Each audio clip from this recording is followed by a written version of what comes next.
A room full of gold, and one girl who didn't shine. The lilies were wrong.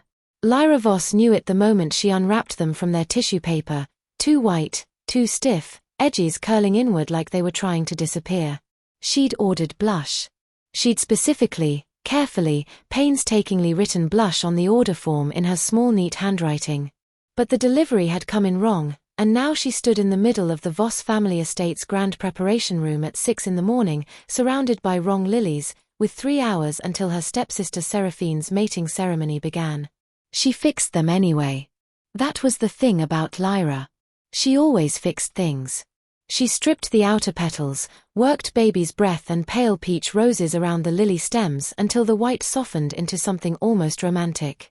She tied each arrangement with ribbon the color of cream and stood back, tilting her head, listening to the silence of the house the way she always did, reading rooms by their sounds, their temperatures, the weight of air before a storm. The estate hummed with coming chaos. Caterers clattering in the kitchen below. Her stepmother Lady Drusilla's heels clicking a sharp rhythm down the upstairs corridor. Seraphine's voice, bright and demanding, floating down through the ceiling like music that knew it was being listened to. Lyra picked up the next bundle of lilies and kept working. She had been doing this her whole life. Fixing things quietly, from corners, from edges, from the invisible spaces that powerful people left behind when they moved through rooms expecting the world to arrange itself for them. She was 24 years old and she had learned early, very early, that being an omega in a family of alphas and betas meant learning to be useful before you were noticed, and forgettable the moment you stopped being useful. Her designation had arrived at 13, sudden and humbling, announced by her own body like a betrayal.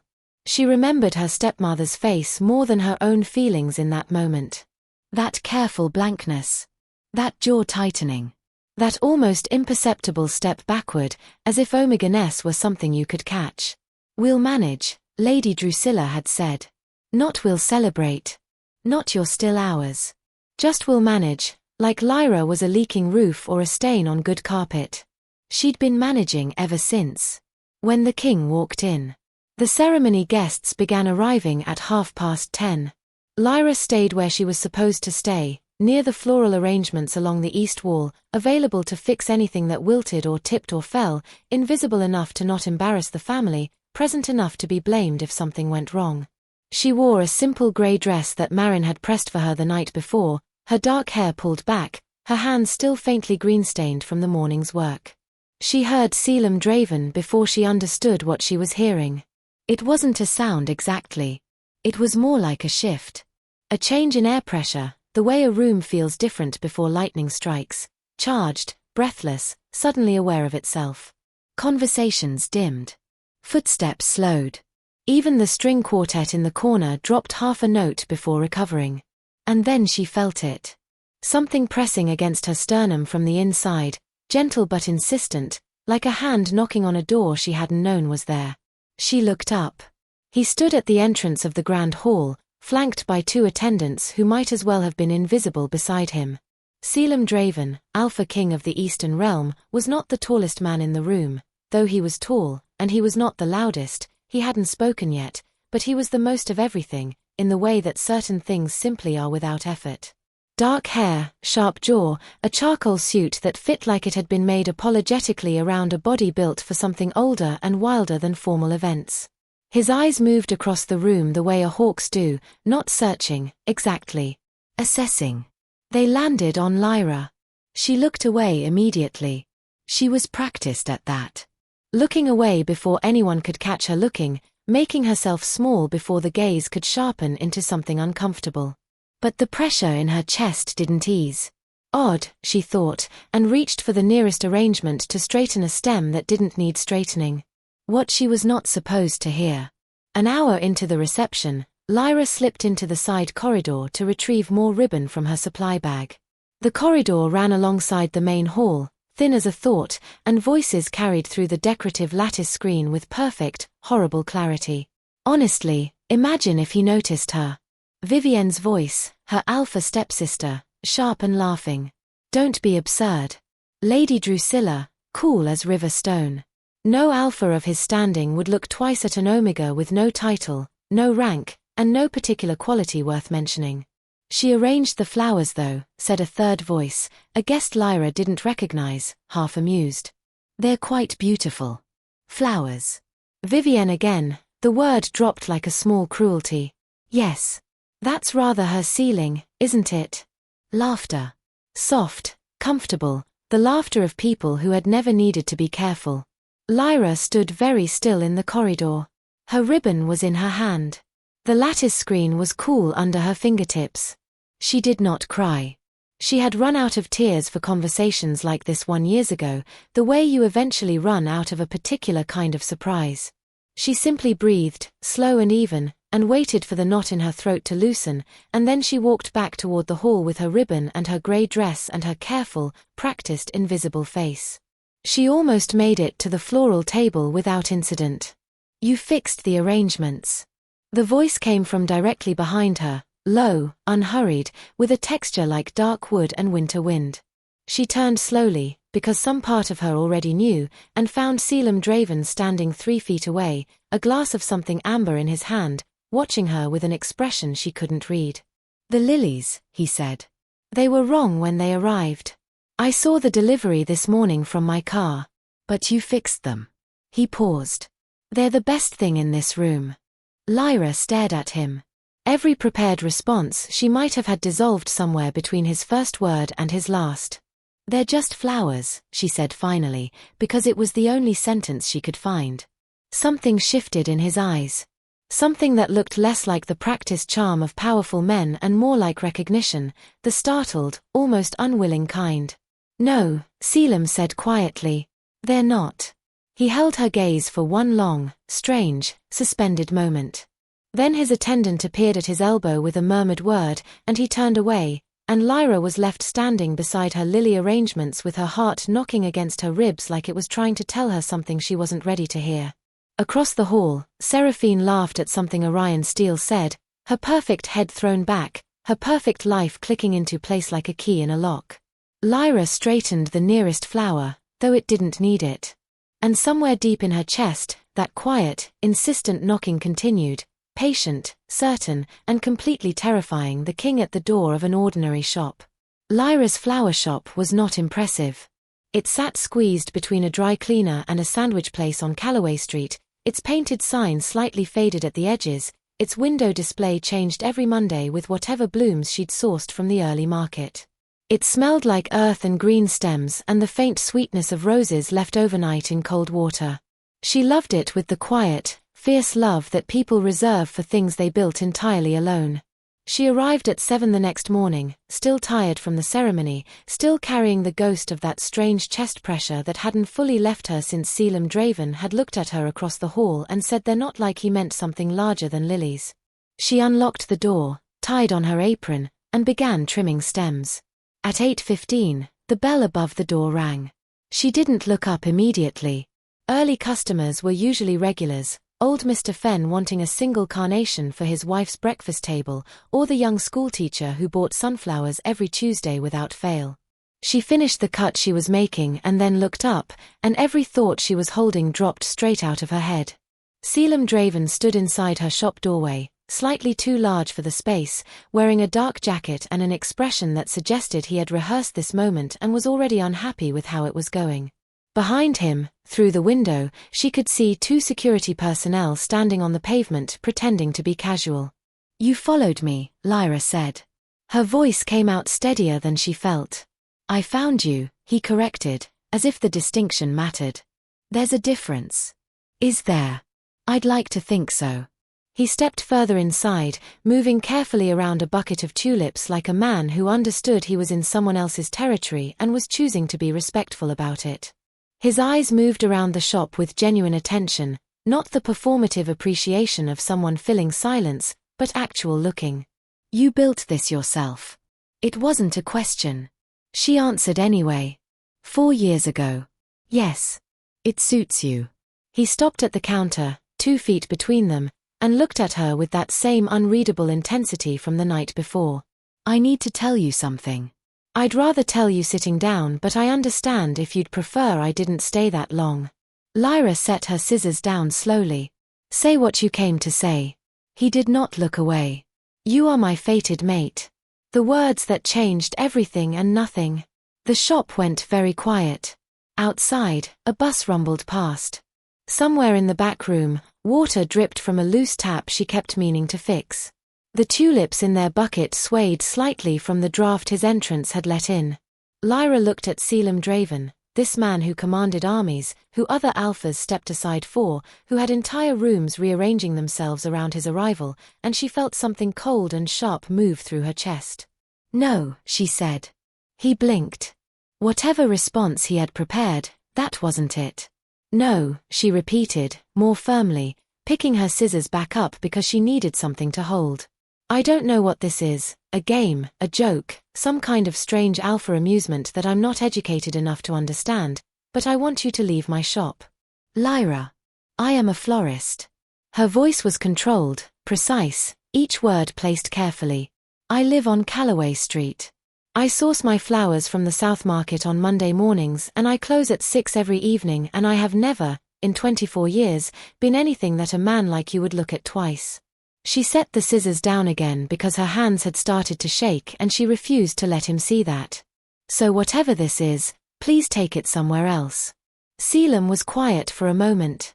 He didn't argue, didn't push, didn't perform the impatience of men who weren't used to being told no. He simply stood there, absorbing her words with a stillness that was somehow more unnerving than anger would have been. "I know how it sounds," he said finally. "I'm not asking you to believe me right now. I'm asking you to know that I mean it, that I'm not here because of sport or curiosity or any reason that should make you afraid of me." He paused. "I felt the bond the moment I saw you. Not across a grand hall at a glamorous ceremony. In a side corridor, when you were walking back to a table with a piece of ribbon in your hand, alone, after overhearing something that was meant to reduce you." Something tightened in his jaw. "I heard it too." "What was said?" The air went out of Lyra's lungs. She stared at him. He held her gaze without flinching, without softening it into something easier. "I'm not asking for anything today," Selim said quietly. "I'm just asking you not to pretend this isn't happening." He left a small white card on the counter, just a number, no title, no name, and walked out of her shop into the morning. Lyra stood in the silence he left behind and pressed her hand flat against her sternum where that quiet knocking had started up again, steady and patient and absolutely certain. The Step family sharpens its claws. By afternoon, the news had moved the way bad news always does, faster than it should, further than it needed to go. Marin called first. "The whole territory is talking. Lyra, they're saying Selim came to your shop. Is it true?" Lady Drusilla arrived in person 20 minutes later, which was more attention than she had paid Lyra in the last 2 years combined. She stood in the middle of the flower shop with her coat still buttoned like she intended to leave quickly and her expression like something carved from expensive, disapproving stone. "Tell me it's a rumor," she said. "Hello to you too," Lyra said. "Tell me that the Alpha King of the Eastern Realm did not come to this shop to claim a fated mate bond with you." Lyra arranged a bunch of dahlias and said nothing. Her stepmother's breath came out slow and controlled. "Do you understand what you could do to this family? Seraphine has just begun her formal bond with Orion Steel. Vivienne has 3 serious prospects. If you insert yourself into the Alpha King's orbit and make a spectacle. I didn't invite him here. Then send him away." The composure cracked, just slightly. "You are an Omega, Lyra. With a small shop and no standing and no particular claim to anyone's attention. If you encourage this, people will say you engineered it. They will say you used whatever Omega tricks. Please leave my shop," Lyra said. Drusilla stopped. "I'm not being rude." Lyra looked up from the dahlias, keeping her voice level. "I'm asking you, clearly and calmly, to leave my shop." For a long moment, her stepmother simply looked at her. Something moved through that composed face, something almost like surprise, as if Lyra had been a door she'd always assumed was locked and had just swung open. Then she buttoned her coat more firmly, lifted her chin, and left. Vivienne came next, with sharper words and less composure. Seraphine sent a long, poison-sweet message through their family thread that Lyra read once and deleted. By evening, she was exhausted and her hands smelled like dahlia stems, and she sat on the floor of her back room with a cup of tea gone cold, and Marin sat beside her saying nothing, which was exactly what she needed. "What are you going to do?" Marin asked eventually. Lyra looked at the white card sitting on the workbench above them. "Just a number. No performance. No title." "I don't know yet," she said honestly. But she hadn't thrown the card away. A room she was never meant to enter. The Eastern Realms Autumn Gathering was the kind of event that had its own gravitational pull. Every significant alpha family within 3 territories attended. Every political alliance was quietly assessed over dinner.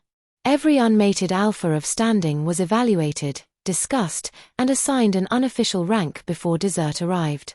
Lyra had received the formal invitation 3 days after Selim's visit to her shop, delivered by hand on heavy cream paper with the Eastern Realm seal pressed into dark wax. She had read it 4 times, set it down, picked it up again, and called Marin. "You have to go," Marin said immediately. "I absolutely do not." "Lyra."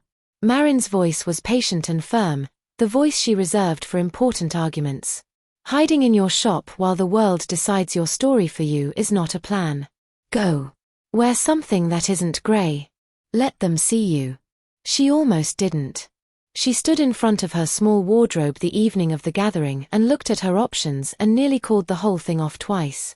But she thought about her stepmother's face in the shop, that flicker of surprise when Lyra had asked her to leave, and she thought about the dahlia stems and the wrong lilies she had fixed without being asked, and she put on the deep green dress Marin had brought over and went.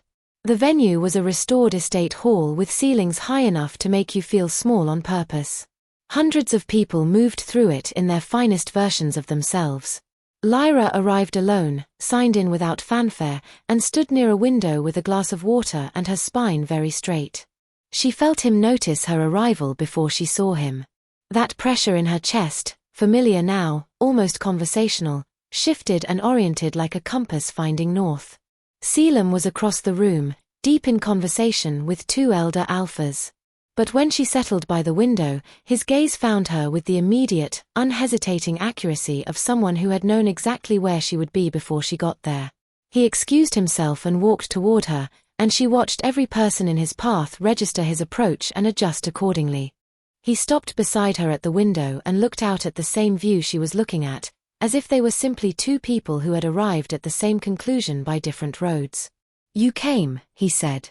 "I almost didn't." "I know." He didn't look smug about it. "I'm glad you did." The moment everything broke open. It was Vivienne who caused it, which Lyra could have predicted if she'd thought about it. Her stepsister had arrived with her latest prospect, a wealthy northern alpha named Breslin, and she'd been watching Lyra and Selim from across the room with a building fury that finally spilled over near the end of the first hour.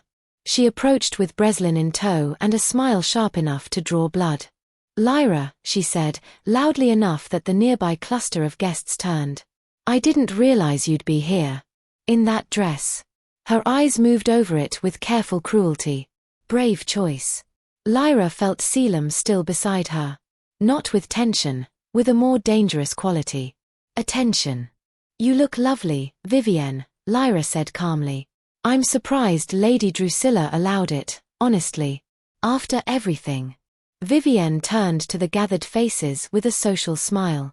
"My stepsister has been causing quite the disruption lately. Chasing attention she hasn't exactly earned." "That's enough."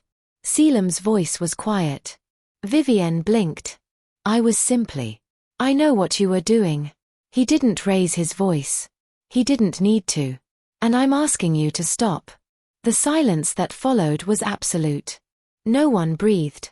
Breslin took a small, involuntary step backward. Vivienne's careful social color drained from her face in stages. "Lyra Voss," Selim said, and now he was speaking to the room, clearly and without performance, has built something real entirely on her own, without title or advantage or anyone making space for her. She fixed arrangements at a ceremony she wasn't celebrated at, for a family that has spent years convincing her she was less than she is. His voice remained steady, quiet, devastating in its calm. "She is the most capable person in this room and she is my fated mate, and I will not stand beside her while someone works to reduce her." A wave moved through the gathered crowd. Shock, recalibration, the sound of 200 people silently reassessing everything at once. Vivienne left without another word. Lyra stood very still and looked at the floor for a moment because her eyes had gone dangerously bright and she refused absolutely to cry in front of all these people. Selim leaned slightly closer and said, very quietly, just for her, "I'm sorry if that was too much. I just couldn't let it continue." "No," she said, and her voice only caught slightly. It wasn't too much. What she chose. They walked out onto the estate's stone terrace near the end of the evening, away from the noise and the watching eyes, and stood in the cool autumn air with the sound of distant conversation behind them. Lyra looked at the dark garden below and thought about everything that had happened in the space of a single week. The wrong lilies. The corridor. The card on her workbench. Her stepmother's surprise. Marin's steady voice. And Selim, standing beside her now with his hands in his pockets and none of the performative dominance that powerful men usually wore like armor. "I need you to understand something," she said. "Tell me. I spent 24 years being told that my designation was a limitation. That I was a ceiling, not a sky." She paused. "I don't need rescuing. I don't need someone to stand in front of me and fight my battles.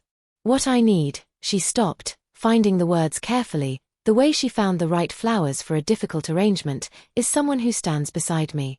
Who sees what I'm already doing and doesn't try to diminish it or own it or fix it." Selim was quiet for a long moment. "That's exactly what I want to be," he said. "Not your rescuer. Not your king, not in here anyway." He touched the space between them lightly. "Just the person who shows up." She looked at him then. Really looked, without the practiced act of looking away. She looked at the exhaustion in him and the honesty and the careful hope of someone who understood they had not yet earned what they were asking for but intended to try every single day. "You hurt me last night," she said softly, "when I overheard nothing you said. When I spent years overheard by the world and you were simply part of it. I need you to know that." "I know it," he said. "I'm not asking you to forget it. I'm asking you to let me be different." The garden was very still. Somewhere inside, the gathering continued. Her step-family was probably already reworking the story into something that protected them. The territory would talk for weeks. There would be complications and politics and 100 small battles ahead. Lyra breathed in the cold air and felt the bond in her chest, no longer frightening, no longer a knocking from outside, but something that had always been there, patient and steady as a heartbeat, waiting for her to stop running from her own worth. "Okay," she said quietly. "Be different then." And Selim Draven, Alpha King of the Eastern Realm, smiled, not the controlled, public smile she'd seen in the hall, but something smaller and real and entirely just for her.